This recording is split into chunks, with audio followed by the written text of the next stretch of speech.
தினம் ஒரு திருக்குறள். அதிகாரம் 3, நீத்தார் பெருமை. குறள் 21. ஒழுக்கத்து நீத்தார் பெருமை விழுப்பத்து வேண்டும் பணுவல் துணிவு.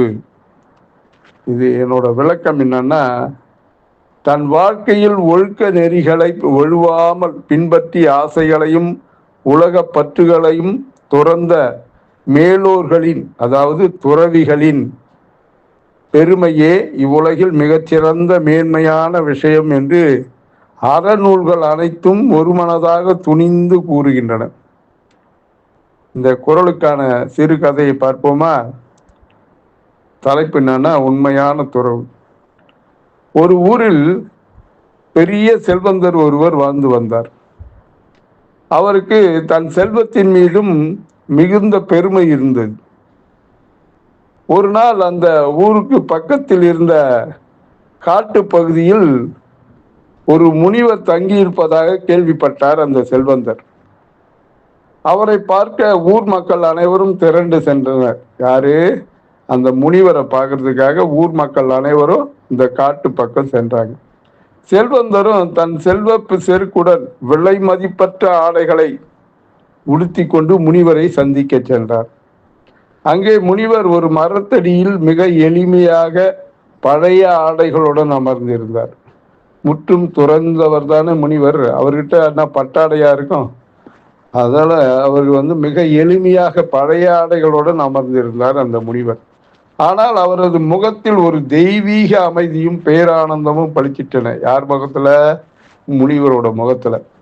ஊர் மக்கள் அனைவரும் அவரிடம் ஆசி பெற்று அவர் சொன்ன நல்லொழுக்க கருத்துக்களை கூர்ந்து கவனித்து கேட்டுக்கொண்டு சென்றனர்.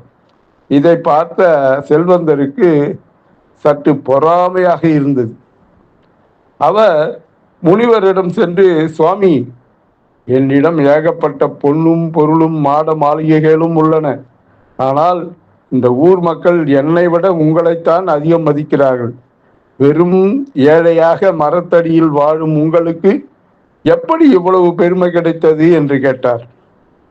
முனிவர் புன்னகையுடன், அப்படியா, சரி, என்னுடன் ஆற்றுக்கு வாருங்கள் என்று அழைத்தார் முனிவர். இருவரும் ஆற்றங்கரைக்கு சென்றனர். முனிவர் தன்னிடம் இருந்த ஒரு பழைய மண் குடுவையை ஆற்று நீரில் முக்கினார். குடுவைக்குள் நீர் நிறைந்தது. முனிவர் செல்வந்தரிடம் சொன்னார், இந்த குடுவைக்குள் நீர் நிரம்ப வேண்டும் என்றால் அதற்குள் இருக்கும் காற்று வெளியேறியாக வேண்டும். இந்த குடுவைக்குள் இருக்கும் காற்று வெளியேறினாதான் தண்ணி உள்ள போகும் அப்படின்னு சொன்னார். அதுபோலத்தான் மனித மனமும் பேராசை, அகந்தை, கோபம் போன்ற தீய குணங்களையும் உலக பற்றுக்களையும் யார் தன் மனதிலிருந்து முழுமையாக துறக்கிறார்களோ, அதாவது மனதிலிருந்து அந்த உலக பற்றுக்களையும் தீய குணங்களையும் யார் நீக்குகிறார்களோ அவர்களின் மனதில்தான் உண்மையான ஒழுக்கமும் ஞானமும் நிரம்பும். உன்னிடம் செல்வம் இருக்கலாம், ஆனால் உனக்கு நிம்மதியும் இல்லை, மக்களின் உண்மையான அன்பும் இல்லை. நான் ஆசைகளை துறந்து ஒழுக்கத்தை கடைபிடிப்பதால் எனக்குள் பேரானந்தம் இருக்கிறது.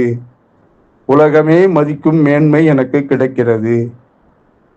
முனிவரின் விளக்கத்தை கேட்ட செல்வந்தர் தன் தவற்றை உணர்ந்தார்.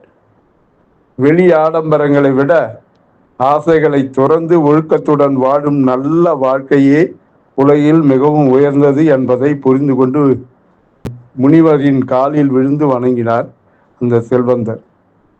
மீண்டும் நாளை சந்திப்போமா? அன்புடன் எம் தணிகானந்தம், சேந்தமங்கலம். வணக்கம்.